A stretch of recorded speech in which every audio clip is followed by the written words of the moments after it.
Hey, welcome to another episode of the Blackout Twas podcast. I'm your host, Rod, joined as always by Queen Karen.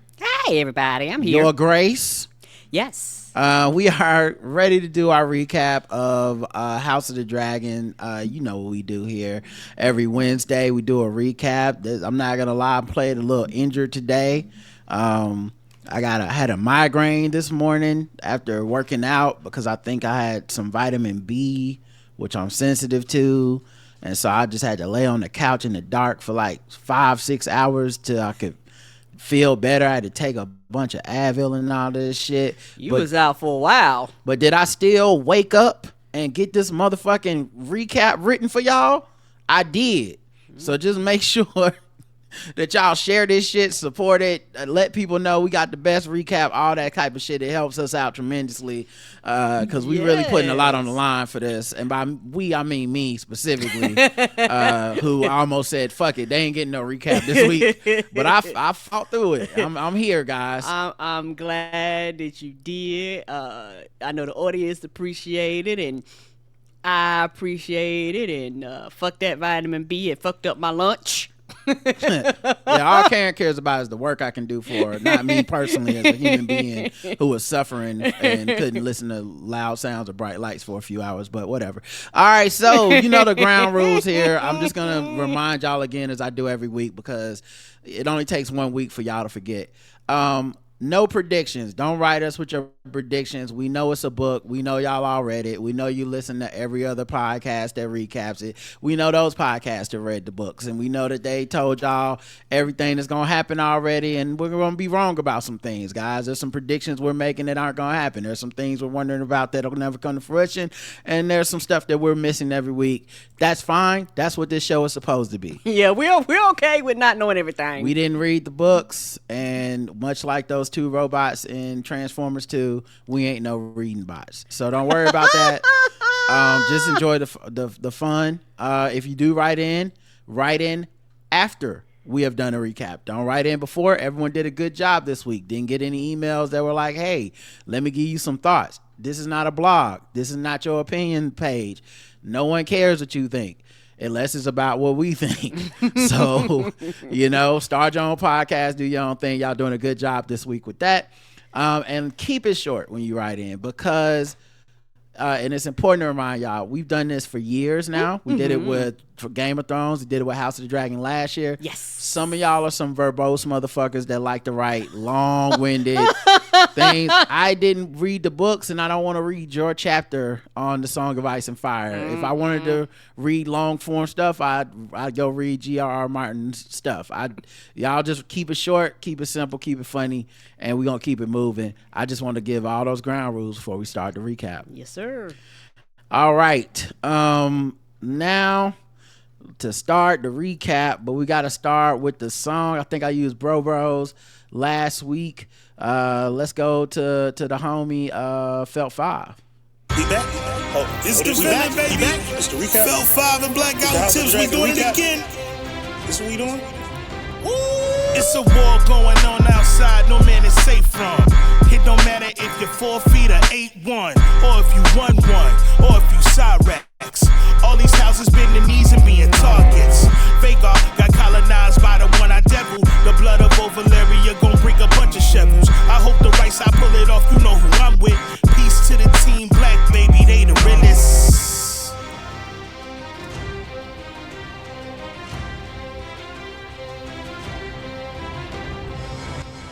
All right, this is episode 4 of season 2. It's called The Red Dragon and the Gold. See, the red is for the blue. Anyway. All right, Karen, let me ask you the same way I ask every week. What'd you think about this episode in general? Oh, this episode was really, really good. I'm not even gonna lie.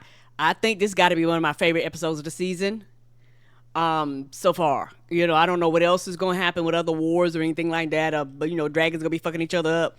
But I had a ball. It was, scenes where you were literally like on the edge of your seat. I forgot for us to put on the crowns and drink our wine. Oh, Sorry. no problem. And so it was really, really fun and enjoyable watching it. Like, Okay. I had a ball. I knew when I saw the runtime was an hour, I said, oh, this about to be one of them ones, because anytime they have action scenes, they normally reduce the runtime to under an hour. And that's when you know you're getting to get a lot of fighting, because like some of the favorite episodes that we all love are like, if you go look at them shits is like 40 and 50 minutes. But it was worth, by the time it Yeah. ended, you were like, God damn, I needed this break. Yeah, and the last 10 minutes normally just be straight like bucking. So I was already anticipating a lot of fighting this episode, and they did not disappoint. I broke this down into locations as always, and some shorter than others, and I think we topped out at 7 pages on this joint. So the first place we got to start with is Driftmark. Okay, Driftmark is where Corlys is at. It's the seafaring place. It's the home of Auntie Nisi and Corlys. They normally stay there. And of course, you know, he got his ship that he's trying to get ready to be seafaring so they can have a navy again, and it looks like time is passing and he's getting healthier and the ship is getting finished and all that stuff. So we go to Driftmark. Auntie Nisi goes to visit Corlys at the port. She runs into Alan, who is working on Corlys's ship, and Alan, of course, is the bald-head brother who saved Corlys's life. So she thanks him for saving his life, but then she also touches his face. Yes, she did. And she said, I was not told that his savior was so comely. Your mother must have been beautiful. And that's when I said, okay, I'm not tripping. That's Corlys' kids. They gotta be. Because she wasn't trying to fuck the dude right in front of Corlys. It was clearly like almost how you look at your son or look at Laenor or something. And so Corlys stops this moment immediately. Right. He's like, hey, cut all that shit out. She was like, I bet you your mama was a gorgeous woman. A beautiful black queen, I bet. Yes, you know she did. I guess Corlys don't have a type because them boys not light skinned. So then Corlys stops it, and he tells, Alan steps back from Nisi's hand on his countenance. And then Corlys is like, Alan, ain't you got some work to do? He's like, yeah, I'll get to it, Your Grace. And then Nisi says like, so I know Alan saved your life and you didn't even tell me. And he's like, yeah, well, whatever. And she's like, well, I also know that his past is no fault of his. Right. Which makes me think she's like, I know he one of your bastards and you ashamed of him, or you trying to like keep him on the low. Right. That's not his fault. If he saved your life, he deserves a place of honor in your ship, in your navy. Yes. And she said he should be raised up and honored, not hidden beneath the tides. Agree. And I agree with her. Yeah, I think it's interesting, right? Because it makes total sense as Corlys as a character. Corlys is such a clout chaser. He would definitely not treat his bastards as family. Because he, you know what I'm saying? Like, he's the dude, one of them people. Yeah. He treats the Strongs, Jace and Luke, as family because of their name. Since Rhaenyra never treated them like bastards, he's like, cool, they can be the successor to my throne, everything, because they are royalty. But I'm not fitting to like treat these kids like they matter to me because they ain't nobody. And so and it didn't even seem like, it wasn't like, I don't think it was shame like, oh, you caught me, I cheated on you a long time ago. It's just more like, nah, you, like, maybe they gotta understand that, like, you be on the seas, we know you're gonna be out there chasing tail, we don't see each other for long stretches, it's not a problem. The problem is you don't even respect your kids. Yeah, so, and Rhaenys is like, hey, dog, like, you need to take care of your baby mamas. Like, you know what I'm saying? Yes, I'm your wife, but, how you treat your other kids, it's a reflection on me, too. Not only a reflection on you, but reflection on me. Leave it to a woman to make that point. Many women have done that in real life to men who are not stepping up for their kids, and then they be like, you need to take care of your motherfucking kids. You know, as my husband, you need to go back and take care of your babies. Right, so, because I don't want to look like a mother. And the thing is, it's one of those things, but I understood her perspective. She was like, it is what it is, but at the same time, you doing this shit makes me look bad, you know, because it's a us thing. It ain't just a you out here by yourself. You make me look like I'm a woman who don't take care of all your children. I don't even think it's about her looking bad. I don't think it's about her in any way of their status. I think she misses Laenor. And I think she just thinks it's a bad look to not, like, it's like, as a person, you should not be shaming this kid. And this kid saved your fucking life when he could have let you drown, since you never really did much for him. Right. So, you know, I think, you know, I don't think she's concerned with status and appearances nearly as much as Corlys is. Agreed. But yeah, so she came to tell him, because he's like, well, girl, why are you even here? Because I know it's not to tell me take care of these damn kids after 30 years. Alan looked like a grown-ass man, okay? Right. And she said, I came to tell you that I'm going to Dragonstone because Baela told me to come back because Rhaenyra went off to God knows where.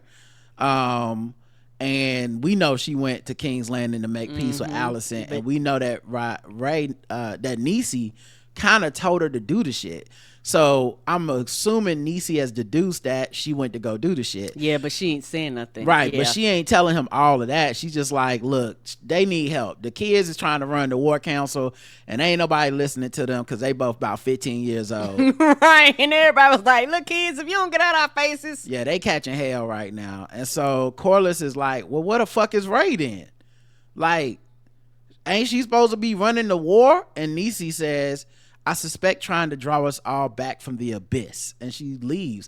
Now, what's interesting about that is, one, they kind of had a fight here, like over the sons and then over Rhaenyra. And she did not share that I instructed Rhaenyra she should try to make peace and to say, like, hey, like, calm down. She's trying to save us from war. She kind of just got an attitude and left. And that was, so that was all of Driftmark. We never come back there. We're going to skip to Harrenhal. And if y'all remember Harrenhal is the ghetto. Right, talking about the ghetto. Scooby-Dooby-Doo, where are you? Right. It's a Blumhouse production. And so Daemon is up in Harrenhal. He has another dream. Okay? Now, the show has always talked about, like, oh, there's been Targaryens that were considered dreamers, like so-and-so the dreamer and all this shit. But we've never really had a character that truly existed in dreams like this, where, like, every scene you kind of don't know if it's real or not. You have to kind of suss out if it's actually happening to Daemon, because that's how much being in Harrenhal, the haunted castle that was built on top of the sacred land and these sacred trees and shit, is fucking his mind up. Yes. And I find something odd about it, which we'll get into later, but I just want to mention it now before I forget. It is odd that Daemon is the one that truly seems to be unmoored by all these dreams and stuff. If the castle was haunted, it would seem that everybody would be having fucked up dreams and shit, but it's really only him that be doing wild shit. We don't see, like, Sir Simon and shit running up in the with his sword out. The rest of them is sleeping in peace. They you know, it might be one of them things where, you know, them and the ghosts is called a truce, and they're like, you know what, you ain't going nowhere, so I'm gonna leave you alone. Right. I don't know what it is. It's the mold. He not used to the building's not up to code. I don't know. Need to call the super. So he has another dream. This time it's young Rhaenyra on the Iron Throne. And she tells him, and it's all the way back to, like, season one of the first couple of episodes where they had this scene. But he can't understand what she's saying at first. She eventually comes down off the Iron Throne and tells him in High Valyrian that he made her, but he is intent now on destroying her because his brother loved her more than he did Daemon. Of course, Viserys did choose her for a successor and not Daemon. And then he cuts her head off in this dream with his sword, like, you know, like, stop talking to me or whatever. And the crown clanks on the ground, but the head keeps talking. And she's like, this is what you wanted, isn't it? And then he hears, there's a raven. And then he wakes up. Now, what's jarring about him waking up is actually that he woke up in a bright, sunny room. They were like opening the blinds. Right. They was like, good morning. Sir Simon was in there. I was like, so I guess some days it don't rain or whatever. I thought this place was just like it always rains. I thought it was like Seattle. Right. But for a second, he thinks he has blood on his hands, and he looks at it again, and the blood is gone. But it's such a freaky cool special effect / jump cut, just to let you know that he can never trust himself, wake or asleep, what his mind is seeing. Right. And so Sir Simon Strong is in the room, like, good morning, Your Grace. You got a raven, voicemail. You want to check it real quick? Right. And normally, you get a raven, it's normally not good. Yeah, it's like Daemon ate the whole pot brownie, and then it just didn't kick in until he got to Harrenhal. Like, yeah, all of a sudden. That shit is kicking his ass. All at once, everything moving slow, everything, like, oh shit, I'm going down. So Simon tells Daemon like the rundown, and it's that Rosby and Stokeworth castles have both fallen to Aegon's army without siege, meaning they did not have a battle, they didn't have to get killed. Kristen Cole army showed up, they bent the knee and was like, we pledge to Aegon's army, and we don't want smoke. We're not just, and then they don't just pledge to the army and you get left alone. You join Cole's army, so you got to send your army out with him. And it's been a fortnight, meaning a couple of weeks. So Daemon been there for a couple of weeks. He has nothing to show for it except some weird ass dreams. Right? They ain't got no army yet. The castle is still in a state of disrepair. Broke, fire broke. We ain't got it. And the thing is, the castles that declared for Cole's army, when they did it, they brought up that baby Jaehaerys got killed by Rhaenyra, the baby killer. So like, that's Daemon's mistake. You see what I'm saying? Like, Daemon knows that was his order, no matter how much the realm blames Rhaenyra for it. So when you're telling Daemon like, yeah, they brought up the beheading of the baby, Daemon has to eat that, because that's part of the reason his dreams have baby Rhaenyra looking down on him and judging him and feeling so impotent. And so Daemon's mistake has cost them more and more allies as time goes along and added to the other people's cause. Yep. So Cole's army is now 3 times the size it was, and they think it's headed for Harrenhal, because that's been the whole thing. Daemon went to Harrenhal to stop the Greens from getting it. Sir Christian's like, we on the world tour. Yeah. He out there picking up our, you've been out here fucking having these weird ass dreams for 2 weeks, and he been going out there making his army bigger. And he has an army and they don't. Right. So if they are headed for Harrenhal, Simon is like, we don't have time to raise an army to defend ourselves. Right. Because they would be so close, and we are so far from having any troops that want to sign up with us. So Daemon, while they're walking through the castle, he sees a goat milling about. He sees a fucking dog, just a dirty, dingy dog just laying inside. And at once, it's like, no one else seems to react to these animals. I can't tell if they not there or if they are there. I think they're there, but I think it's just to fuck with us, to let us know like Daemon shit is fucked up. And also, this place is the ghetto where they will let their outside animals inside. Yeah, like, you ain't got no fucking front door. Of course you're gonna have wild animals roaming around and shit. Yeah, and so, if that was a guard dog, it wasn't guarding nothing. What the goat was doing, I don't know. It was probably eating furniture.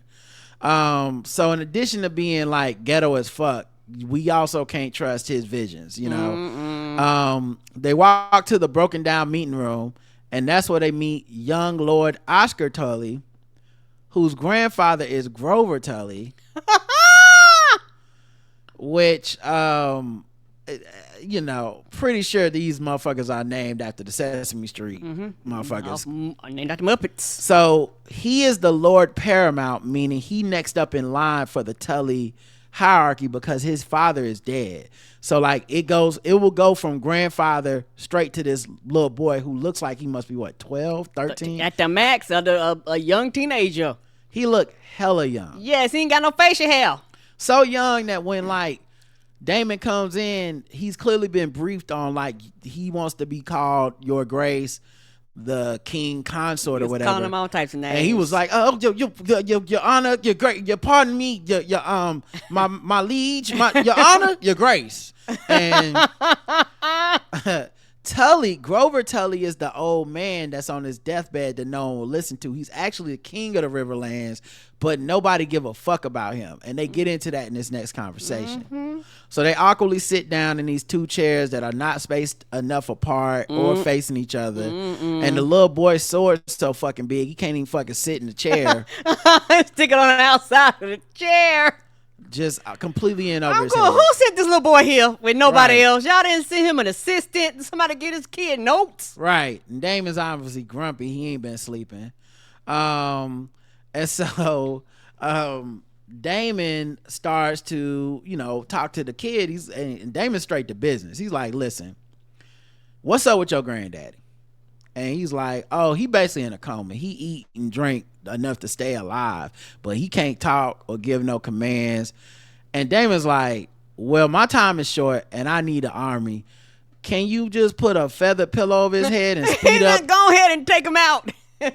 And speed along your inheritance. Right. That little boy like, I'm not killing my grandpa. Right. And it's so funny to Daemon. It's so funny having him talk to Daemon as a kid because Daemon is so cutthroat and doesn't give a fuck about these other people or whatever and cares so much about, ascending to the throne. It never crosses his mind to get this direct answer from this child who's raised not in King's Landing, not to rule the realm, who's just like, but I love my grandfather. Right. Why would I kill my grandpa? He's like, he was confused. He raised me when my daddy died. Like, why would I kill Pop? Yes. Like he was genuinely confused as to like, what the fuck is wrong with this dude? Is he joking?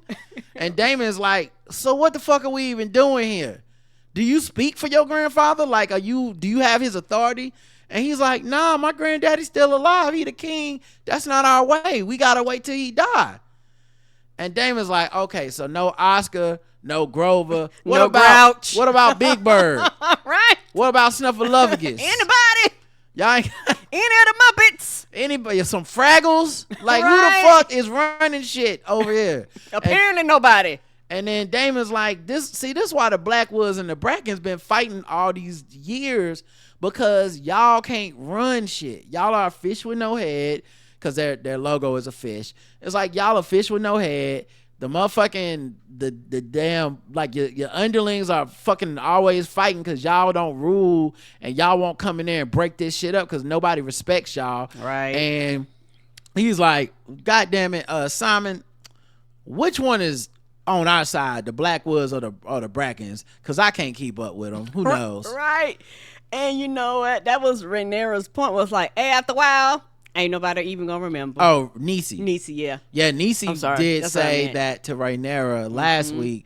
She told Rhaenyra that this battle between the dragons and her family, eventually it won't matter who started what, because people will just see y'all been fighting for so long. Who gives a fuck what started the war? Right. And this is kind of that. The Blackwoods and the Brackens have been fighting so long. Damon's like, which one of the motherfuckers is on our side? That's all I care about. I don't know or care who started this or why. And so Damon's like, listen, Simon, fuck this little kid. Get the Blackwoods up here. To his face, too. That man was still in the room. Right. Get the Blackwoods up here, because I need some real niggas to lead this fight. Right. You can't do shit. Get out my face, basically. Send me some real ones. And Simon goes over and pats the little boy on the shoulder like, hey, tough luck, kid. I'm sorry. Right. I knew it wasn't going to go good, but damn. Yeah, I mean, I tried to prepare you. He was like, bitch, get out of my face. So then we come back nighttime. He's in his bed. It's raining again. Just raining hard as hell in his room. It loves to rain there, apparently. That's the only season. And he hears someone walk by his door carrying a torch. Same vision he had last time when he went to the door, looked out, and nobody was there, and he ended up in front of one of them face trees or some shit with his sword out. Right. And Alice seen him and was like, "You gonna die here."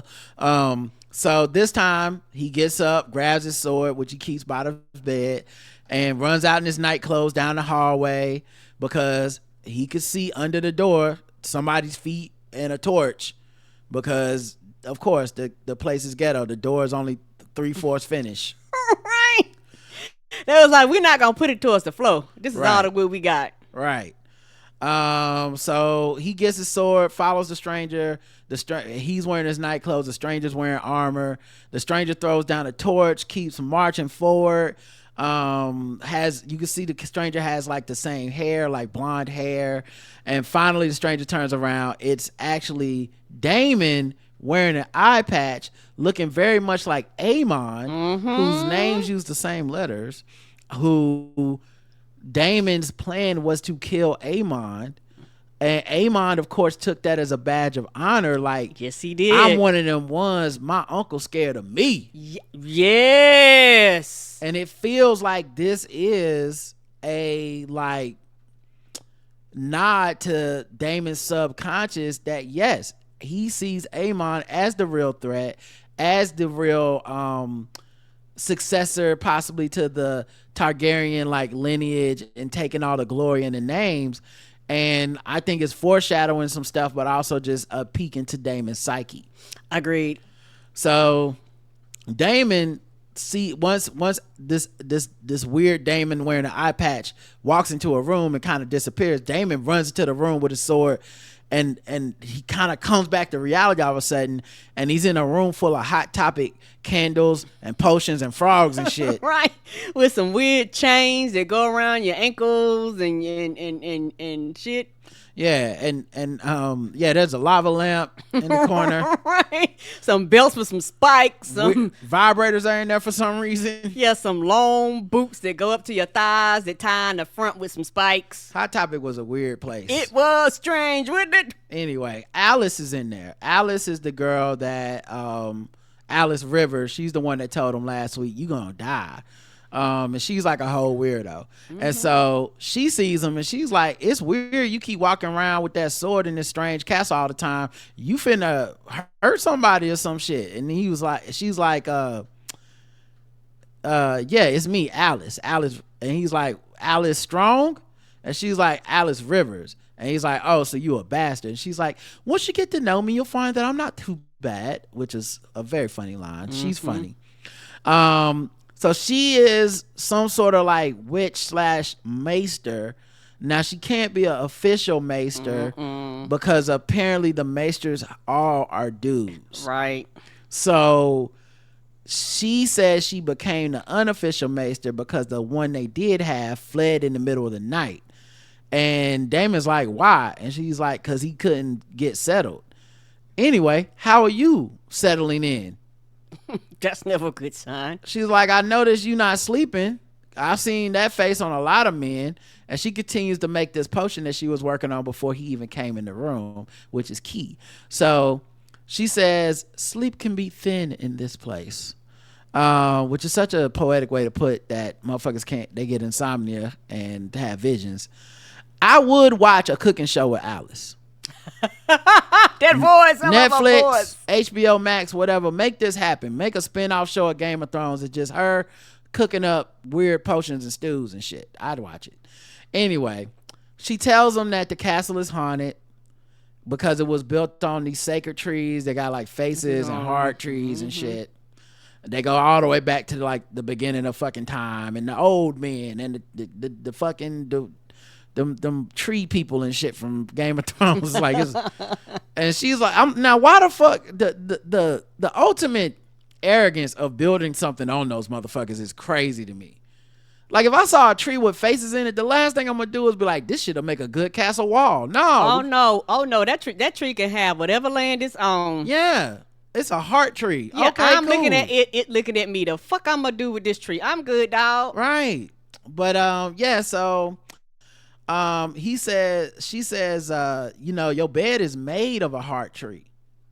That's So- probably why you can't sleep. Right.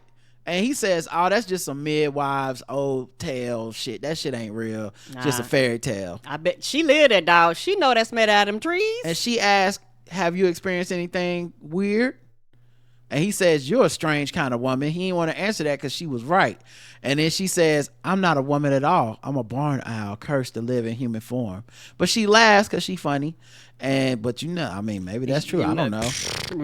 Maybe them weird animals been showing up. She been keeping track of them. You never know. She might be them animals. I don't fucking. She could be a shapeshifter. I don't know. We don't know. We really ain't seen no magic on this series yet, and we know magic exists in this universe because of Game of Thrones. We saw magic. Yep. So she laughs and then informs him that she's been watching the show since season 1. And so, and she also read the book. So she knows this part of the show. And she's like, you came here after fighting with your wife. You ain't sent no ravens back home. And now you must be planning to try to make your own claim to the throne so you could prove yourself to Ray. You might even be trying to have a baby or something like that. And she put her like hand on her own like stomach, like maybe like baby with her. I don't know if she was trying to imply something there, but like clearly she has like seen the behind the DVD footage or whatever, because she knew all the plot involving Daemon thus far. And that's why I say she been somehow keeping an eye on him. Maybe know she's how, in his dreams, and she's sending him the dreams. Or you know what? It might be Bigfoot, Littlefoot. Ain't that his home? Ain't that where he used to live? Yeah, but they don't fuck with each other, right?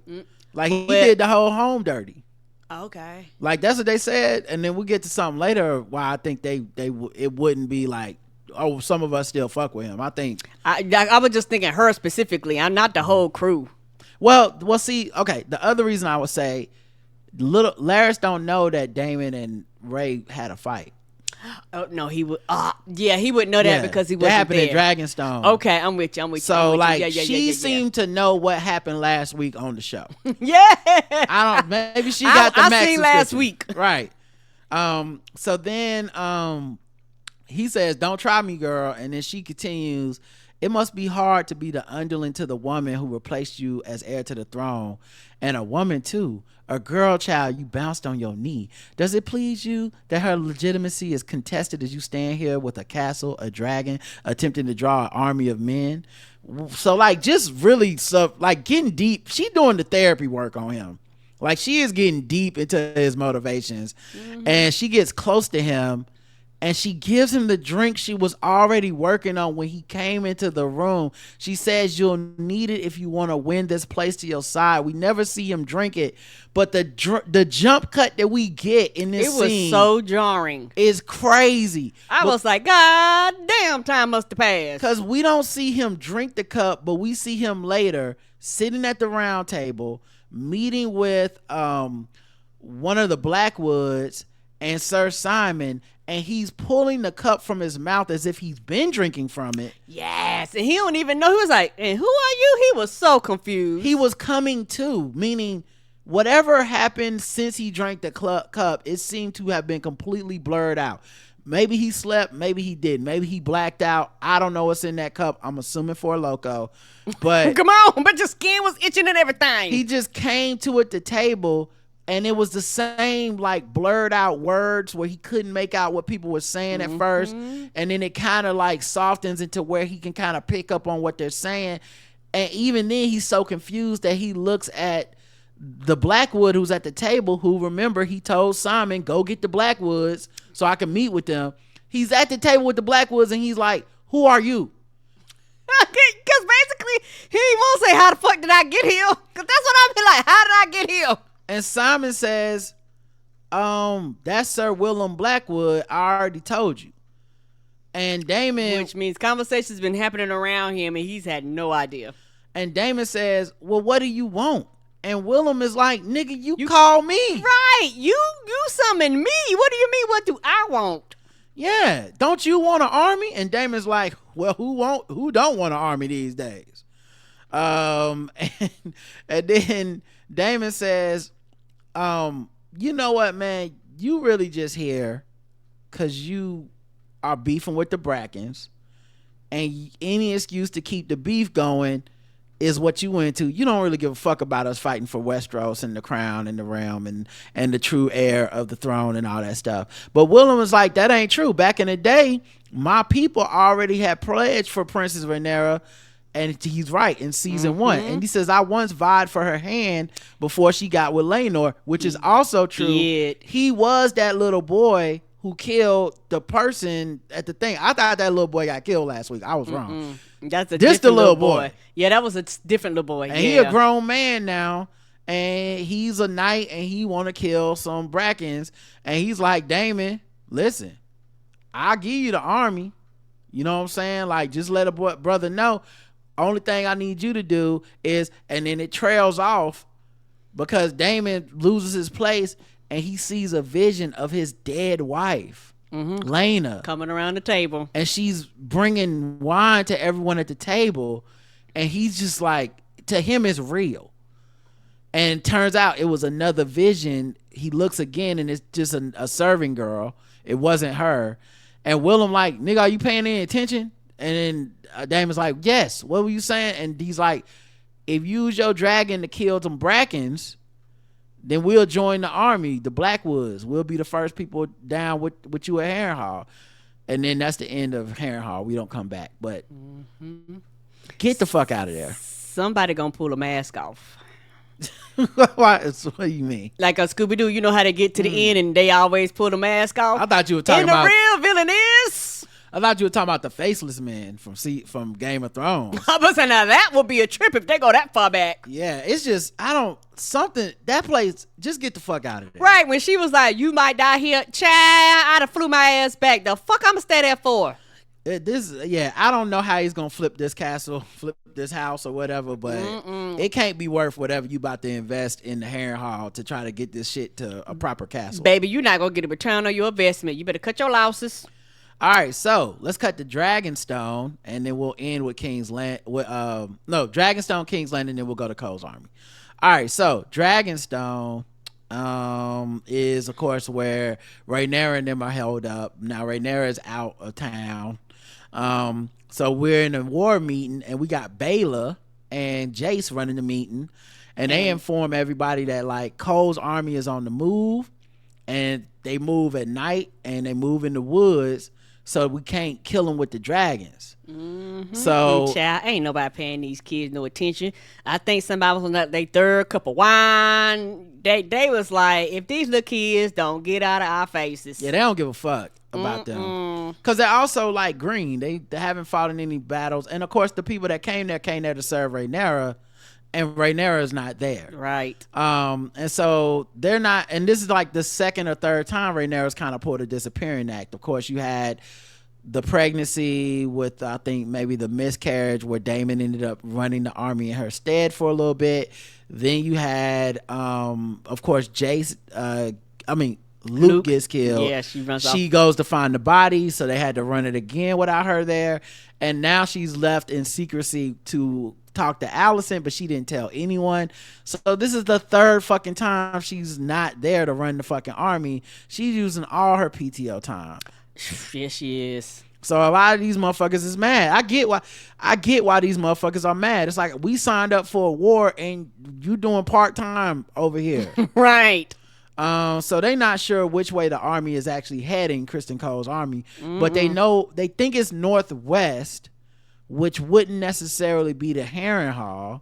And Alfred, old naysaying ass, is like, you should have burned them when you had the chance. And Baela is like, maybe you could do it with your dragon in your pocket, big fella. Last time I checked, you ain't had no fucking dragon. Right, so what are you talking about? So yeah, you just set that whole fucking forest on fire. What's wrong with you, sir? Auntie Nisi is there, and she almost chuckles at this shit. And then Jay says the only reason we even know this info is because Baela did recon. Which is true, and she got close enough to be able to identify them. Right, well, also she's been doing recon, meaning she must have gone out there to keep getting new information to be like, oh, they headed northeast or whatever, or northwest, whatever it was. Right, because she's been slowly afar following them. Right, and so we know that Cole. So the dude is like, but what information is it really? We know Cole army has grown and that it's a problem. So this ain't really no real information anyway. And then one of the lords says, I doubt Daemon can even meet Cole's army with his own army for Harrenhal, because the Riverlands is going to need more disentangling than a Lysinian orgy, which least is the free cities where the real freaks come from, where Messaria's from and shit. So I think he was like, that's just a way of being like, that's where the hoes at. They be really fucking up in there. And they ain't trying to fight. They haven't gotten any ravens back from Daemon, even though they've sent them. Alfred says, well, look, we could act that we had an army of our own or somewhere here to lead us. And Jason's like, why don't you mind your motherfucking tongue? And Alfred is like, but am I lying though? The council is rudderless. And then Nisi's like, well, I'm doing my best to steer it. And Alfred's like, you ain't even got no official title. You didn't get named hand to the queen. You ain't no better than any of us. And then right as he says that, Corlys walks in and he slams his dick on the table. He's like, slam. and Alfred gasps. He's like, sit the fuck down. Like, if the man walked into the room, all of a sudden Alfred shut the fuck up. Right, they know how to behave now. He ain't want to listen to them kids or them women. All of them got dragons. He ain't want to listen to none of them. Right. Corlys dragonless ass come up in there and he's immediately like, oh shit, my your grace. And Corlys was like, oh, I had to finally come my ass to the office. I've been working remote all season. Right. It took my wife coming and begging me to bring my ass in here because she was like, you got to come because you have got to come, sir. Now I'm working hybrid because y'all won't listen. Right. So he yells at everybody like, get your shit together, okay? You're fucking up. I'm tired of this shit. Don't nobody want to hear this shit. I had to come in here. I would rather be working from home. I had to put on clothes. I work in my pajamas, bitch. What is this? So he said, look, everybody get your shit together. And then Nisi said, he's like, because he's like, all y'all doing is fucking complaining. It's a fucking war. Shut up. And Nisi was like, we don't know where Ray is, but she must be trying to end this conflict. A little bit later, Ray and her knight, I think his name is Staunton. I can't remember his name. I'm so sorry.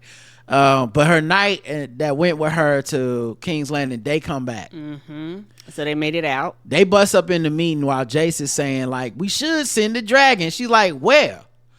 And this is like, it reminds me of like, you know, your mom catching you at home cursing or something. Like, she's like, with whose money? You got dragon money? It's like, Right. You ain't even been here. But he likes to support the war that we've been fighting while your status is out of the office, your grace, is what. We didn't realize your teams turned green on us. Right. While you sent your email to away, I've been trying to run the war, so that's why I want to send the dragon. And then they update her on how Cole been out there dominating the charts, just you know, just tearing it up. They tell her that they tell Darkling, that's his name, Darkling. So they tell that knight Darkling, like, hey, so your daddy, his castle got taken, and he definitely got beheaded by Cole because he wouldn't bend the knee. Right. And he's hurt, you know. Yeah, his head sunk like, oh. Yeah, he ain't got time to be too hurt, but he's hurt. Yes. And then Jace is like, where the fuck you been, mama? And he had bass in his voice. He damn near called her by her first name. Right. You know them white kids. He might as well said, woman, where you been? Right. White kids, you know, they get to cuss at their parents. You like, listen, bitch, where are you late, bitch? Or whatever. Right. And so then Ray was like, I went to King's Landing and tried to meet with Allison to see if we could talk about peace. Jason's like, you stupid person. Why would you do that dumb shit, mama? You could have got captured. And Ray's like, I inherited 80 years of peace from my daddy. You know I'm not just going to throw it away unless it's the only option is to go to war. Right. Anyway, the only option is to go to war. Y'all was right. Either take the throne or I die. And Jay says, say less. What we doing? He was like, okay, we on the same page now. No problem, mama. Yeah, Jay's been itching to fight the whole time. Yeah, like I like Jace wants to smoke 100% all the time. He was like, y'all killed my brother. Right. And of course he been mad ever since. And of course, you know, like like he's lost his brother to this shit. he's gone to the north to recruit people to join the battle, which is interesting because they say they don't have an army, but they should have had them old heads from the north at some point, right? Maybe they still marching down. They haven't really talked about the people from Winterfell. Because they far away, though. Yeah, they sent them cat daddies that's supposed to be showing up, you know. I know they're going to be on the battlefield grilling and shit. Drinking Crown. I know it's gonna be. They're gonna tell the dragons to start up the fire so they can fry some fish. They're gonna have a fish fry. It's gonna they be was like, amazing. we feeding all the soldiers. But yeah, so Jace definitely wants the motherfucking smoke or whatever. And, you know, his mama's not gonna let him have none. So they tell her about Cole's like, yo, he marching on Rook's Rest, because now they know he's not headed towards Harrenhal. And Rook's Rest, geographically, the reason this matters is Rook's Rest apparently is right across the fucking bay from Dragonstone, meaning it would be very easy for them to send a dragon to protect Rook's Rest. Rook's Rest is also the castle of one of the members of Rhaenyra's council, which is even more incentive to protect it. You see what I'm saying? Because like, you had fucking nuclear dragons right here. You wouldn't protect your own man's castle? Like, what? How weak of a leader are you? Right. So it's almost like Cole is daring them to like unleash the dragon. Shout out to Cisco. And so they're like, we gotta send a dragon right now. Mysaria is listening to all this shit from the shadows, by the way. That's gonna be really interesting next episode. They deduced that, you know, like why exactly they're making this chess move. And Jace is like, we got to send a dragon, send me. And Rhaenyra's like, nah. Right. I'm that bitch. There's other people who mistaken my caution for weakness. Let that be they undoing. I'm going to go over there. I'm going to unleash the dragon. I'm going to show them. Everybody's like, you can't do that. Right. You just got back in. The leaders don't do shit like this because y'all get killed. We don't have a war. There is no cause if you die. You literally are only cause. This is like, it's even worse over here than it would be for King's Landing if they lost their king, because there's other motherfuckers with claims to the throne. Yeah. If you die, that's it. No one following Daemon. It's just you, the queen. Right. And so, and also Daemon was like, Jace, you have no experience in battle. But like, I don't know, did Rhaenyra take some night classes? When the fuck she been in a battle? I know she got a dragon, but I don't think she's ever fought before either. No, she hasn't. Like, Niecy's the only one that got a dragon that be fighting. Yes, that has like experience actually fucking things up. Yes. Right. So, everybody is like, you can't do it. And so she says, okay, cool, fine. And Niecy obviously steps up and is like, I'm going to do it. I got the biggest dragon out of all the ones. It's the fastest one. We've been in battles before. Say less. I'm out. I'm going to war with my dragon. And Jace later on comes to beg his mama to send him out to the battle. And Ray is like, no. But then she tells this little bastard about the Song of Ice and Fire, even though he's a bastard. And the Song of Ice and Fire is supposed to be passed on from Targaryen to Targaryen to protect the realm, and it's the dream of Aegon the Conqueror and all this shit. And while she's telling him all this, we see Niecy go down to the helipad, the dragon pad, and hop on Melee's to head off the battle. And that's it for Dragonstone. Niecy and her dragon sound like it's like 1,000 years old. That's an old ass woman's name. Meleys? Yes, Meleys. Meleys. Yeah, they look like they don't make no Meleys no more. King's Landing. Let's go to them real quick. Then we'll finally get to the last segment. Allison is in her room playing with a toy dragon that it used to be Viserys's old toy dragon that he broke the wing off of back in the season 1 when he still was kind of healthy looking. And I remember one of the first things she did was had that dragon toy fixed for him. Yes. And because he liked them little model play sets and shit, he was like, I love this little 13-year-old girl. And so that was the beginning of their love story. But she drops the dragon and it breaks. And the wing that was glued on breaks off of it. So and that's everything means something. There's always portent and foreshadowing, so message, we know it means something. So she drops the dragon because she started by a knock at the door, and it's good old Lord DEI. Yes, Lord DEI, bringing her some morning after tea. Remember the morning after tea from last season? It's the tea to get rid of that baby you don't want. Right, that's his job. And so Allison pretends that she's gonna give it to some other woman, like, thank you, Lord Orwell, I'll make sure that the lady gets the tea. And Orwell's like, hey, so you're gonna need some Pepto-Bismol with this tea, because it's gonna tear your guts up, girl. You had to bubble guts all night. I'm just gonna let you know, her, right, whoever the young lady is, is gonna be fucked up for a while. Just letting them know there will be no activities. You're gonna be glued to the room. And so Allison is like, well, I'll make sure that she gets it or whatever, and I'll call you if she needs anything. But before you leave, let me ask you this: do you think Viserys wanted Aegon to succeed him on the throne?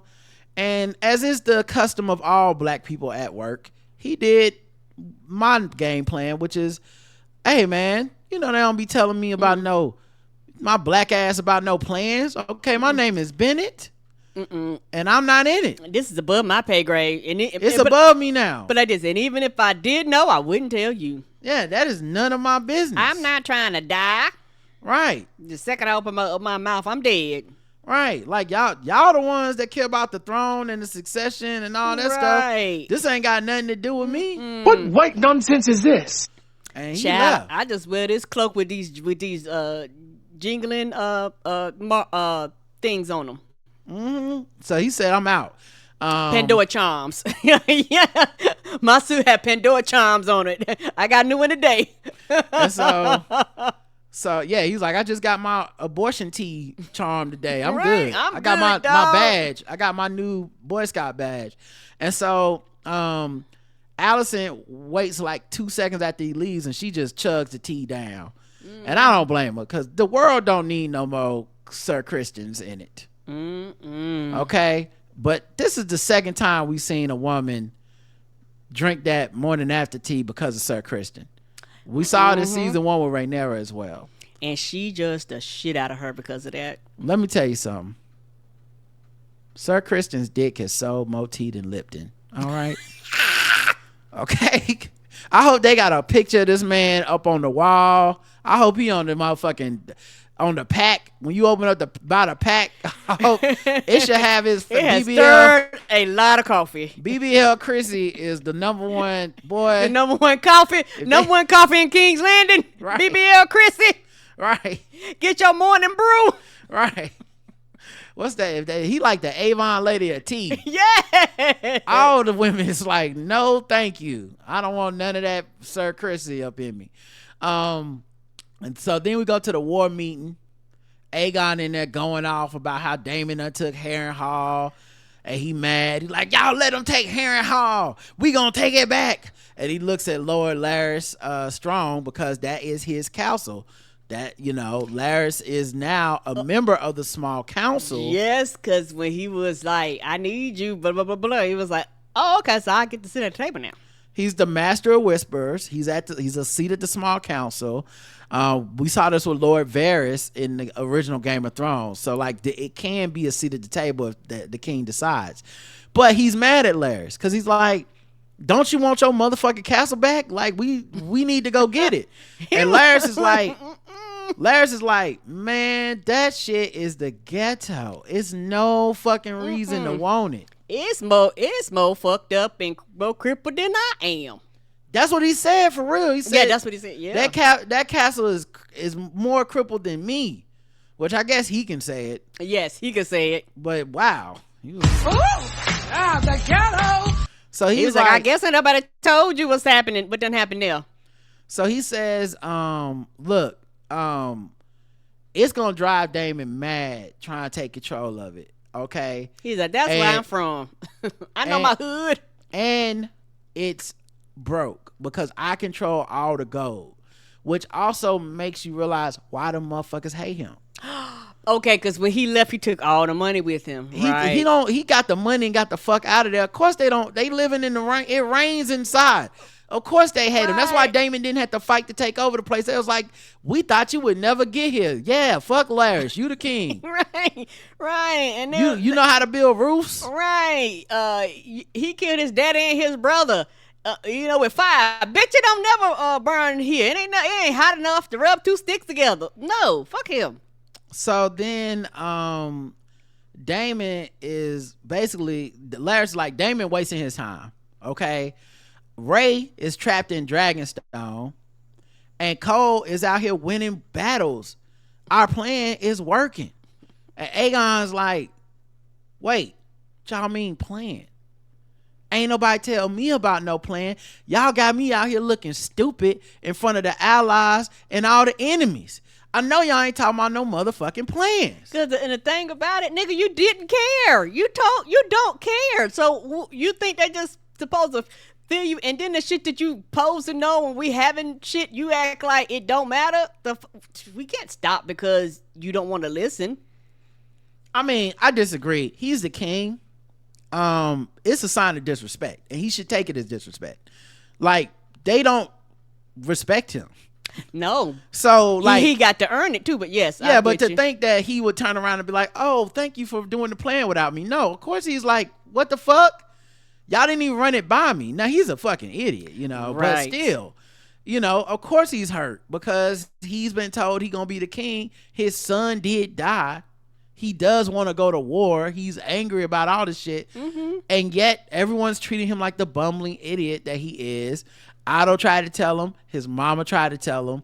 Everybody else don't tell him. They just operate around him. Right. They was like, we ain't gonna tell you to your face. Everyone in this series who has ever brought up him as like we should respect him, or you should, what about the king, has always brought it up for their own ends. None of them really say because we need to respect this guy. They don't believe that. Agreed. So he says, y'all, so then Daemon with the eye patch chimes in at the end of the table, looking like the guy who's really running shit. Right. And he's like, who Daemon was like, the fuck is he doing here? And he was like, he's my brother. He should be here. Okay, like I guess, but he really shouldn't be here. But if you're gonna allow him in here, this is the shit that happens.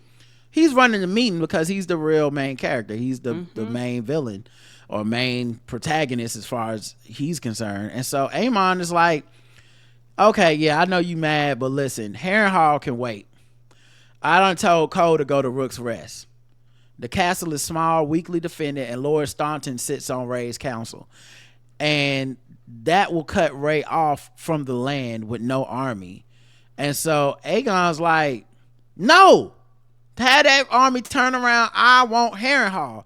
Daemon walks up to the map, and Daemon walks away from the map like, shut the fuck up. He went up there like they do when you watching the game. He's like, you see this right here? Boom. He just moving the pieces and stuff. Right. The man moved here. This is what happened. This is the play. You following the play? All right. Boom. But he wasn't asking anyone's opinion. He wasn't asking for Aegon's input. He was just showing the rest of the room like, this is how this is gonna work. Right. And so Aegon's like, no, I want. And Aemon's like, I'm not asking. Cole is already preparing to attack. We fitting do my plan. And he says, Aegon is like, how do you know Cole about to attack? He said, because me and Cole been sending ravens back and forth. We text. We tight like that. We got a group chat. We took you off of it. You not in the group chat. No, I mean, you was in it, but we took you out. Right. And so Aegon is like, y'all been plotting without my authority? And this is why you never mock a man for suckling on some titties. Because embarrassed that man. That man lost Daemon the Fierce when he mocked that man in that whorehouse. And Daemon, up until then, he kind of gave him the respect he deserved. Daemon basically said, man, fuck all that. Like, you ain't the one. Like, I'll walk through this bitch naked. I'm the one. And so Daemon looks annoyed with Aegon, and no one at the table even seems in on the plot. Like, I don't, like, even Laris and Lord D, everybody was looking at Aemon, like this was their first time hearing about this as well. I bet it was. So it seems like maybe to save Aegon's embarrassment, Aemon switches over to High Valyrian. Mm-hmm. And in the background, you see Aegon's Secret Service dude literally staring up at the ceiling. Guys, literally. I paused it to make sure. They're the fucking worst. Them motherfuckers he got as his Secret Service are trash. Ain't they though? They're just his drinking buddies.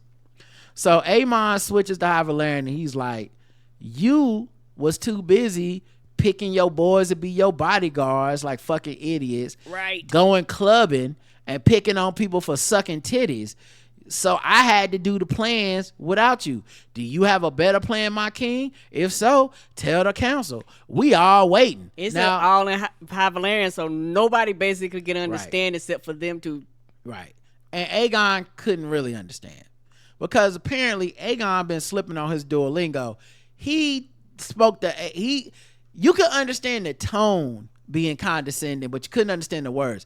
Aegon High Valyrian is lacking, and he tries to speak some High Valyrian back to him, but where like when you like start call like you got. Yeah, and not that funny, and this is probably some shit that, particularly with the High Valyrian, they've probably been trying to teach them since they've been kids, and he probably didn't pay that shit no attention. He glossed over it. He would rather, get drunk and harass the women at the castle and all this type of bullshit versus actually learning that language. And you take these lessons also, and it'll come up later, it's also how you communicate with your dragon. They've been teaching the dragons, the keepers of the dragons, teach them in High Valyrian, all their orders and stuff. And when you bond with your dragon, you learn High Valyrian. So the fact that he's not fluent in it says a lot about him in general. But he tries to say something back in High Valyrian, and it kind of comes out like... I'm open to the conversation. I think it, it really is something that I think is a little bit multifaceted and layered. And so, yeah. That's exactly how he sounded. And after he got finished, the other two in Lord DEI slowly turned from Aemon and looked at him like... Looked at Aegon. Looked at Aegon like, word? Yeah, and so Aegon trips over his words and says, I can have to make a war in question mark at the end. Mostly because I think the question mark is the end is not because he was asking the question, but honestly because he was so unsure of his words. No one could understand, but they could understand he was a bitch. And so they all look away. Aemon reinforces his plan and says, the king, don't you agree? Aegon never agrees, but he just sits there thoroughly cucked in front of everyone. Later in her room, Alicent, the Dowager Queen, is visited by Littlefoot Longfoot. Yes, Bigfoot, Littlefoot. So this sneaky ass nigga comes in and he's like, oh, you look uncomfortable because she's still sweating out that morning tea, with her stomach hurting. And he's like, why wasn't you at the meeting? And she was like, oh, I ate some bad pie last night. And we know it's not because she ate some bad pies, because she got some of that cold cream pie, if you know what I'm saying, if you know what I mean. And then she also left the goddamn morning after tea out on the motherfucking table. Right, why did you even invite him in there knowing that you hadn't put it up or hid it or anything? They both noticed the tea at the same time. So when she said, I tried to indulge in some pie, it was a little too rich for my blood. So he's like, when he see the tea, he says, that is a rich indulgence. But I believe it is a sin to deny your appetites. They are what makes us fully alive as mortal men. Now, of course he will believe that because he jacked off to her feet in season 1. He liked them So feet. he's like, look, a woman got a need, mama got to have life too. If it's not me jacking off to them feet, then it's going to be Cole hitting it. I ain't even mad at you for that shit. And she's like, what happened at the meeting? He's like, well, Aegon mad that Daemon got Harrenhal. And she's like, ain't you mad? That's your castle. He's like, I don't give a fuck. And he's like, and also it's kind of for the greater good. The Dragonstone's attention is divided between Harrenhal and the realm and the Riverlands and the Crownlands, so they all over the place fighting and shit. It's not organized. And Cole is winning all the battles. That's gotta piss off Ray. And Allison is like, well, he certainly is wrapping himself in glory. And he says, oh, you must be worried for Cole, intimating because y'all be fucking. And she says, well, we all should be worried. He's the hand of the king, right? Right. But he's the dick to the dowager queen. Okay. And so he goes over to her and he's like, you good? Because you don't even seen yourself a lady. She's like, I don't know. My husband died. We usurped the throne. My fucking grandbaby got killed. I got a lot of shit going on. Pardon me if I'm not my motherfucking best, nigga. Right. A lot of shit been happening in the past few months. Right. He like, true. Oh, I see you been reading about the histories in these books. What you been reading? I didn't know you shared Viserys's love of these old ass books. Now the thing is, she's clearly reading those books, hoping to find some mention of the Song of Ice and Fire. Thing is, ain't no mention in no books of the Song of Ice and Fire. That shit is passed down word of mouth from king to the next person in line for the throne. And the only written text of it is on that fucking dagger that Viserys showed Ray in season 1. And you can only tell if the dagger gets hot. If the dagger gets hot, you can read the High Valyrian on it. But if not, it's just a fucking dagger. Yeah, and her son been twirling it around, stabbing it on tables and shit, cutting steaks with it. Like, he was like, I don't give a fuck about this knife. Yeah, Aegon don't know shit. So, she was like, yeah, I'll be reading. That's why, Viserys was so rise. I'm trying to get some of that. And he's like, yo, what you think? You think the books is why he changed his mind on his success at the last second? And she said, it's impossible to know what the fuck was on his mind. He was up there like Joe Biden at the debate. I don't know what the fuck. Nobody knew what was happening. And she says, it don't matter now because, look, it's war. So the significance of his intentions died when he died. And literally, Larry shuts the book on it and says, yes, it did. And I know it took everything in him, all the willpower in his mind to get up and leave that room and not beat the meats to them feet. But, shout out to Control. Aegon goes back into the daily war meeting. He playing with his ball like a fidget spinner. And the men are discussing how the Crown landlords are struggling to feed the dragons. And they'll just take their lands if they got to. Very important shit. And Tywin Lannister is cool with it because they are broke. He's like, we should take their lands. Fuck it. We ain't got no money, which is also very important because they promised money to the fucking blacksmiths. And they said, as Cole's army grows, they got to get more armor and all this more resources. And so they're now basically pillaging their own kingdom when they send these armies out. And so Aegon looks at his guard. The dude is uncomfortable in his armor. Then he starts playing Wordle on his phone. And basically, he's like, he just has a tantrum because they start talking about Cole and how he's being called the Kingmaker, and he's winning all the battles. And at the end of the day, we got Aemon, and we got Vhagar. We ready for war with anybody. Once again, he's listening to these people get the glory he would like as king. He can't handle it. Yeah, you got to earn it. Especially knowing that in his mind, they took this glory from him because they didn't let him in on any of the plans, so he can get none of the credit. And he's sitting at a table full of people that actually know that he ain't had nothing to do with these plans. So he throws a tantrum and says, you bore me. You all bore me. And he gets up and he leaves. And look. And I was like, but you won't respect. But they're talking about shit that matters. And you don't step up to take control. You don't say, hey, motherfuckers, I'm the king. You got to, you don't do those things. But yet you want the glory without actually doing the work. You just want to halfway do the job and then expect everybody to praise you for it. Or you want to do these extravagant things and expect people to just praise you without actually doing the work to actually get the accolades, that come with it. It's like you want to take shortcuts, and it's not no shortcut to any I know when of this. Allison said he would tire of ruling, that's why they thought it would be easy to manipulate him. They were right. It just, he ended up casting them aside, and it's other people doing the manipulation right now. And basically, he leaves the meeting and they carry on without him. So what do you suggest? I suggest you just keep playing, man, and don't worry about what goes on at the top of things. So they just keep moving like whatever. And then he leaves the meeting. Aegon goes into his own room with his guard, homeboy, Secret Service people in tow. Allison is already in there rifling through his shelves looking for more history books, but they're gone.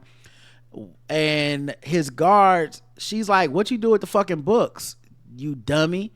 And he's like, I had them taken away.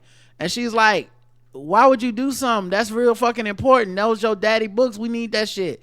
And he's like, I said they was taken away, I didn't have them burned, damn bitch. And then he looked at the guards like, y'all get out of here, because me and my mom about to fight. He has no respect for history. And then he goes over to the table, starts drinking. She like, what's wrong? And he's like, nobody cares what I think. Yes, he did have a breakdown. And everyone else, she sits down, she like, listen, baby, okay, you the king, but you ain't nobody. Everybody else that had to earn their seats at that table, they did it through hard work. I hoped when you got the throne, you would learn to sit there and listen to the council around you and be half the king your daddy was. And he's like, tread carefully. She's like, oh, you gonna do what? Hang me like a rat catcher? Banish me like you did your dad, Otto? You're just doing fucked up shit, son. She's like, look, I ruled when Viserys was dying and he couldn't fucking say shit I was up in the meetings running shit. And you should humbly be asking our opinions instead of trying to give us yours, because we the motherfuckers that know what we doing and you don't. You have no idea the sacrifices that were made to put you on that throne. Now, I think this is also because she is clearly regretting and ruminating over how she did not know the prophecy and put him on the throne when it should have been Rhaenyra. And now it has cost everyone so much. And she's taking some of this anger out on him. Yes. And he's like, well, what would you have me do? She was like, do simply what is needed of you. Nothing. And he's just hurt like a motherfucker. He's so hurt. And we come back later and she's gone. He's still there and he's just drank that whole fucking goblet by himself. The whole pitcher of wine. He knocks it off the fucking table till it breaks. And then he gets a bright idea. His drunk ass goes, put on his granddaddy armor, and hops on his dragon Sunfire, which is a show dragon, not a grow dragon. Okay, this motherfucker is meant to be like a beautiful show pony. It's it's like a dog you take to Westminster. It's glitters in the sun. It's like an amazing, beautiful dragon. Now it has gotten bigger since season 1, but it ain't no fighting dragon, and he ain't do no fighting in it. Nope, you have not done any of these things, and this. Also, one of those things where you king, so they're not gonna stop you if you come and be like, I want to ride my dragon. They're gonna be like, sure, king. Right. So then we cut to the last thing, Cole's army. Yes, and before you go to do this, he actually, left. He didn't, pinpoint anything, but in his mind, he was like, hey, y'all gonna do shit without me? I'm not gonna tell you where I'm going. Holla at y'all later. Yeah, and we know where he's headed because at this point we know the fight is at Rook's Rest. So he just got to go to Rook's Rest to get in on this fight. So Cole's army, they just defeated House Darkland. This is at the beginning of the show. And they like, bend the knee, join my army or you gonna die. He makes sure to call Rey the whore of Dragonstone for good measure because he never misses a chance to call her out her name. Yeah, he living up to her a bitch or a whore, don't he? Living up to the BBL Drizzy moniker. Gwaine, who is Alicent's brother, he's there on the horse. He got blood on his face. He looked battle worn. He's like, I didn't know we was gonna be fighting. Yes, I don't think he knew what he signed up for. So they march Lord Darkland to his death. And like I said, he's the father of the person on the council for Ray. And he reads code for filth. Okay, like he is not scared of this man at all. He was like, I'm already old, bitch. Yeah, he's like, And you, we heard about you before you even got up here. While you have a chance, you need to be trying to get an education because your looks ain't gonna get you paid. Because you're not that cute. And your hair is uneven. You look dusty. So I'm saying, what else are you gonna do besides pander, rob, steal, try to trick some girl up out of her baby's check or something? and so he's like, is there no honor left in this world? You march on your own queen's people and put them to the sword, kingmaker, spit at the ground on your feet. You are not fit for the white cloak. And Cole is like, well, this a better death than a traitor like you deserves. Thank me later. And Keep it on theme. yep, that BBL Drizzy. And the dude says, yours will come in kind, and Cole chops off his head. I guess he was tired of being nice for what? So Cole gets a message, reads it, and gets back on his horse. Now we later realize this is a message between him and Amon, obviously, setting up what they're about to do. And he tells Gwaine, we headed up the coastline northeast and not towards Harrenhal. And Gwaine is confused, like, I thought we was going to Harrenhal. And Cole is like, mind your business and just fucking do what the fuck I told you to do, nigga. And so then Cole, later, his army cut down some trees in the forest. They're clearly making like camp and making like some room in the forest, even though they're supposed to be using the forest to hide from dragons. But it's becoming quite obvious. It's in the middle of the fucking day. They're at the edge of the fucking forest, and Cole is like, get on your feet. We going to Rook's Rest for the battle right now. Gwaine is like, my guy. Right? He was like, do you know the sun is still up? You not scared of this? This is the middle of the day. Remember when that dragon almost killed us and you said we was only moving at night and fighting in the woods and shit? And he was like, yeah, I do remember that. But this plans change.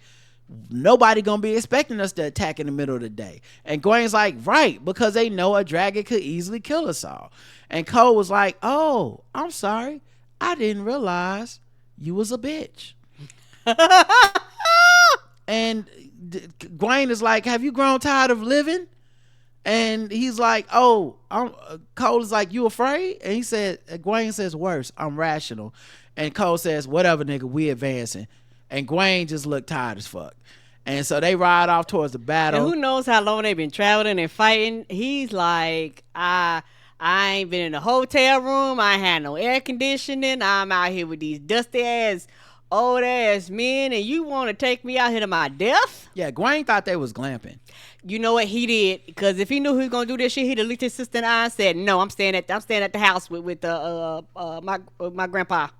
So, then they ride off towards the battle. Gwaine looking like Lee Trevino and Happy Gilmore. The armies go to the battle. It's 1,500 men. We see the castle and their occupants, and they getting ready for the battle. We get a montage of everybody getting on their dragons, between Nisi and, of course, Aegon leaving, King's Landing. So the battle pops off. Now, look. This is the part of the show where I got to tell you, if you can go watch the show, go watch the show. There's no description we can give that is better than watching the show. Right. This show is a AAA title that spent a lot of fucking money to have a daylight special effects dragon battle, which is just rare as hell. Yes, most of the time they do nighttime so they don't have to spend the money, but they spent it. It's rare as hell, and it's totally worth you taking the time to go watch it if you want to. But I understand some of y'all won't. All right. So arrows rain down on Cole's men as they approach the castle walls. Maelys and Nisi fly up. Everybody's like, it's a dragon. Remember, this has been a land of peace for a long time. None of these men have ever been in a battle with a dragon. Right. So, of course, they do the rational thing and start running back to the trees so they won't get burned. Gwaine gets on his horse. He rides back towards Cole at the edge of the forest like, bitch, I told you the fucking dragon was coming, you stupid motherfucker. This the fucking plan? And Cole's like, split up, everybody. Keep the dragon's attention divided. Send the signal. Everything's going to plan. And Gwaine's like, signal? And then Nisi, he look like you doing like you doing a lot of shit, and I'm not informed on nothing. Nisi started barbecuing some fleeing soldiers. Yeah, she was like, take these flames. She's frying them, and then the signal goes off, horns go off, and we see under the brush in the forest Vhagar, the biggest dragon, and Aemon's dragon. It like raises up. Yeah, because at first I didn't even recognize what it was. And it started moving. I was like, oh shit, something moving. Because it's green just like the foliage of the forest. That's so right. It's almost camouflage. Yes. Which is a perfect plan. And of course, Aemon comes up with this plan because he's one of them ones. Mm-hmm. Yes, he ain't the one to fuck with. Very strategic. And the thing is, when him and Cole was playing with them coins and shit, quote unquote, this is part of the shit that was mapping out then. Him and Cole, right? That's a great point, Karen. Him and Cole super tight like that. And they basically had decided we can win this battle on our own. We can win this war, but without these motherfuckers, right? You know, it's too much bureaucracy. Otto was the only one holding them back, and Otto's gone. Yep. So Aemon looks up and sees Aegon flying on Sunfire into the battle, about to get a DUI dragon. Yes, and he was like, okay, we not no chill. He told the dragon to chill. The dragon looks so mad, like, I guess, and it just like hoofs, and it does this real cool effect where you see like he huffs and the nostrils get big, and you see this big puff of air go across like the foliage. I was like, oh, that's really a big ass. Like, it just showed you how large that animal was. Yeah, Vhagar basically sighs. Yes, like the fucking plan. And now the thing is, Aemon tells Vhagar to wait and have Valerian, but I believe he tells him to wait because, as I've kept pointing out, if Aemon gets on the throne, it's over. Yeah, because he's more vicious, he's more smart, he has none of their weaknesses, he doesn't care about shit except getting to that throne. Everyone knows he's the biggest threat, and so I think he purposely held his dragon back to be like, going out there and die then, Aegon, if you fucking want to be that stupid. Right, and it's a reason we told you not to come out and battle it in the first place. And it's one of those things where you have no experience, and he knows that his brother doesn't know the high language that great, and that's how you connect with your dragon and give your dragon commands. Right. He can't do shit. He wouldn't be able to get nothing done, so why is he running? So he goes out there. Aegon is telling Sunfire to go forward in English. In English. Not High Valerian, meaning basically his dragon out there are going off of vibes. Yes, vibes and feelings. Cole looks on stupefied because he's like, this ain't part of the plan. But he says, like, where the fuck is Aemon? He sends more signal arrows. This is how you know Aemon is waiting in the cut on purpose. Mm-hmm. He's literally letting his brother hang out to dry.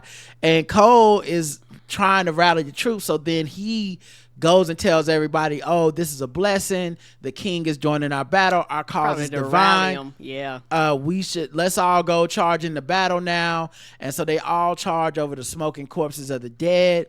Cole wonders where Aemon is, like, where the fuck is he? Aegon starts fighting with Sunfire and Nisi. He summons fire with Dracarys, the only fucking thing he knows. The only High Valerian. Only thing he memorized at the book. The only High Valerian he can speak with authority is Dracarys, which all of us do. And then Nisi, being a more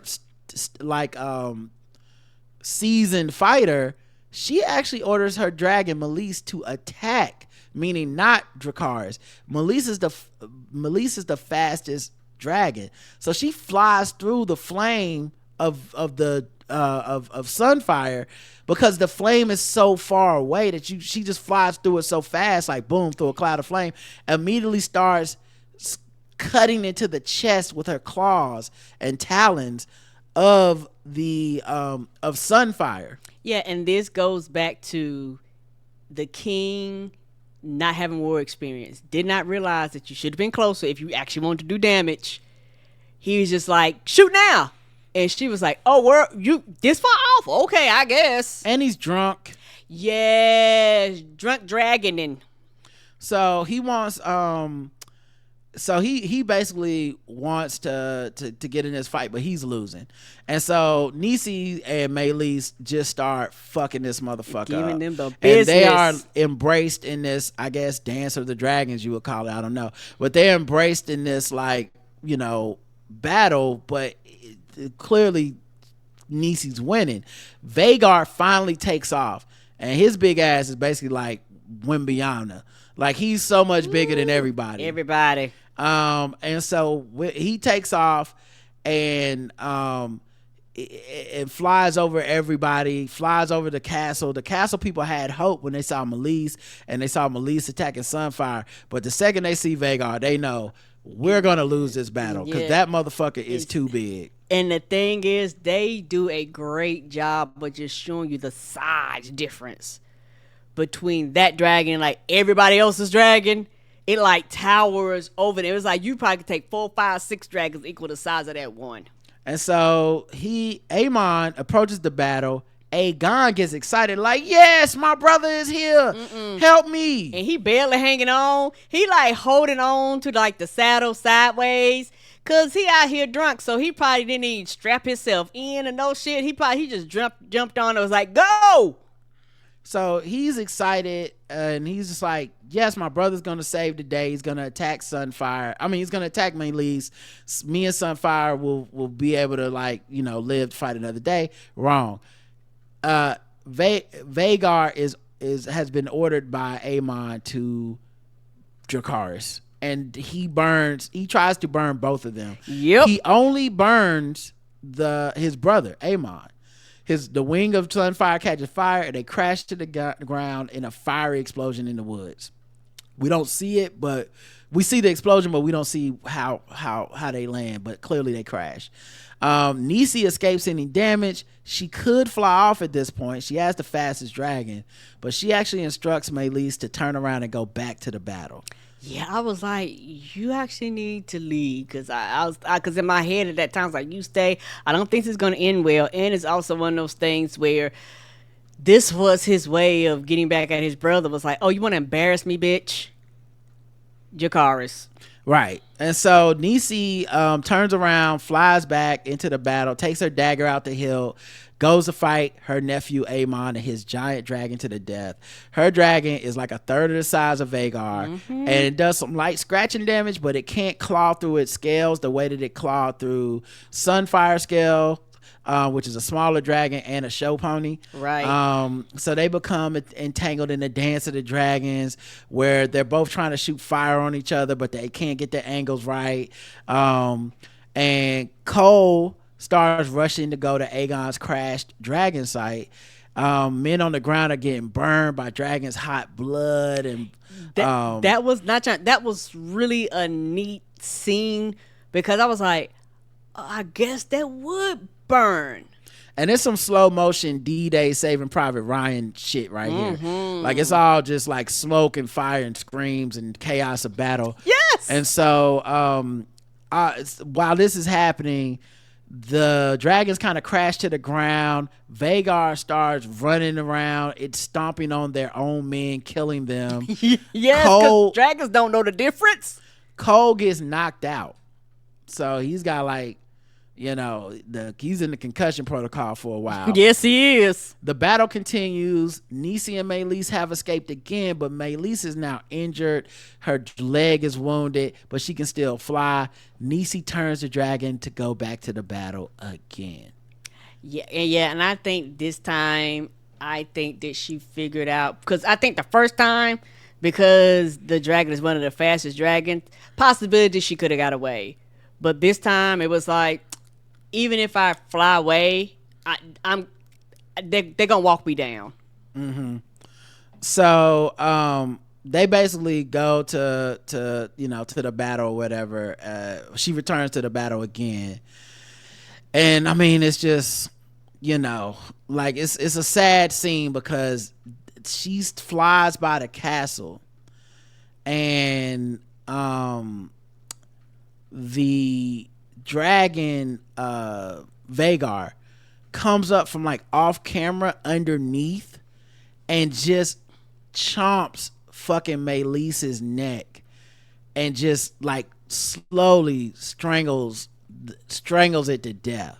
And it was sad. And basically the dragon looked back like, hey dog, like I think this gonna be our last trip. Right.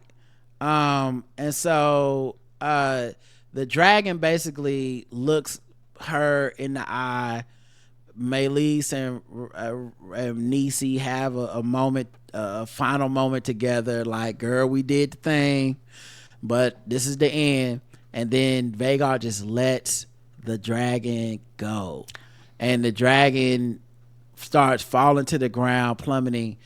Nisi just opens her arms up like the bad guy at the end of Die Hard, like, I'm falling to my death. Yeah, there's no way. Yeah, and she basically watched the dragon until the dragon took his last breath. And you know, they hundreds of feet in the air. Like, she's like, there's no way I'm surviving this.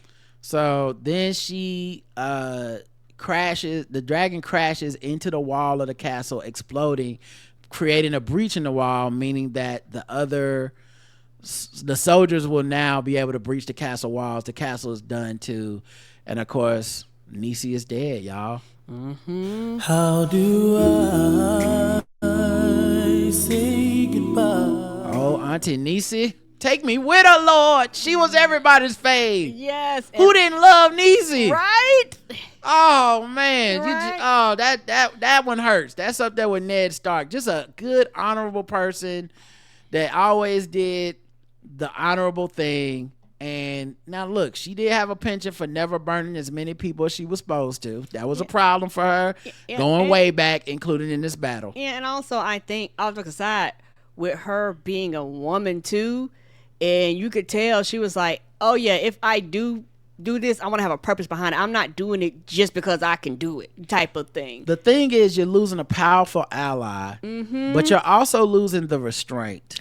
Yes. So like, she was the voice of reason a lot of times. She had a lot of honor. So yeah, I really think they are in some serious trouble over there, because she was one of the few people that could she always had Ray's back, especially in public, and if they had a disagreement, she would take it in private. Nobody else on that side is going to be like that. And she tried to get Corlys to do some estate planning, but now maybe he's going to have to bring those bastards into the fold, because what the fuck? He's not going to have a choice. And also, she was one of the few people who, if something happened and Ray had to step out of the office, she was one of the few people that was like, hey, y'all can't act a fool just because she not here. Y'all just want to burn shit down and fight. And they had barely been listening to her anyway. Right. So them dragons was looking sweet and everything. Aemon looked sweet after killing it, looking down evilly. He didn't look shook like when his dragon ate Luke. Nah, I think when his dragon ate Luke, he quote unquote felt like he lost control. Yeah. But this time he was like, no, I did this shit on purpose. Yeah, and he don't care. Cole finally wakes up and he starts scrambling to get to Aegon and Sunfire. He finds a man that's in armor. He's like, hey man, we gotta go get the king. That man is burned. That man is dust. He is dust in his armor. He is burned to a crisp. The fucking armor literally falls apart like a skeleton was in it. That shows you how hot and intense the fires, the flames, everything. And there was a lot of people just died. Bodies are charred. Men are running around screaming like it's a Travis Scott concert.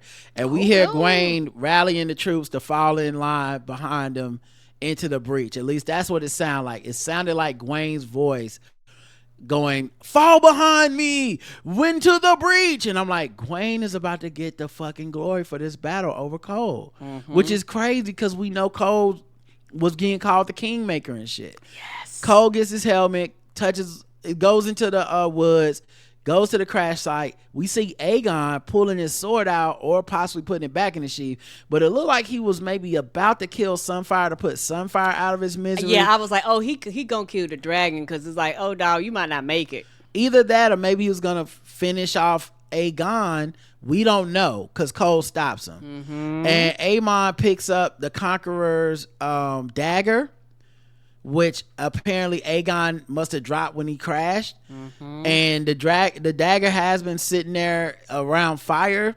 He can read High Valyrian. Yes, so he gonna know exactly what Could it he says. learn about the Song of Ice and Fire from the dagger? I don't know. I think he will, because he is like one of the few people that can actually read it. We see Aegon is laying on his back, face up, wounded, and his dragon has cradled him. The dragon's also wounded and breathing. I thought maybe Aegon was dead, but it looks like he's alive. Even in the trailer for next week, they show him like in the bed or something. So I think Aegon survived, but is fucked up. And basically, both sides took L. One side lost Niecy, and basically the other side, the king is out of commission because he just decided to fly out and do his own thing and not consult nobody. And the thing is, Alicent was the last dagger that caused him to do this this irrational thing. It was like the whole time Otto Hightower told her, hey, you need to be there for your son. You need to communicate with him. If you want to get the shit that we plan on doing done, you're going to have to learn how to do the manipulation part. And she has done everything but that. It's like when he was there crying after his child died, she fucking shut the room and went to go fuck Cole. When he came in there complaining about how nobody listened to him, instead of actually talking to him and try to understand him, even if you don't fucking care, she turned around and was like, nigga, you stupid. Everything you do is stupid. The bitch just sit down and shut up. And like, that last dagger was the last thing he needed to do this dumb shit. Absolutely. So that's the end of the episode. I think Team Black is down bad because all Aegon really was to that side was a claim to the throne. They have other people that can be claims to the throne. They can set up the succession around him, and Aemon might even be next in line to the throne if something happens to Aegon, right? Which would just make them even stronger. The Dragonstone losing Niecy to me is a much bigger blow. It is. They need to pray. We need some magic for Team Black. Where are the riches in red?